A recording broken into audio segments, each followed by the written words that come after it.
You can make one or more signatures in Outlook. When writing an email, select Signature icon, Signatures. Select New, name the signature, and select OK. Write and format your signature with text, pictures, even links.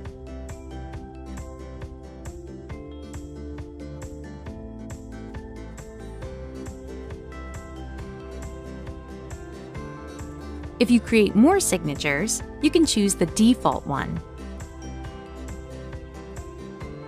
Select OK to close the window.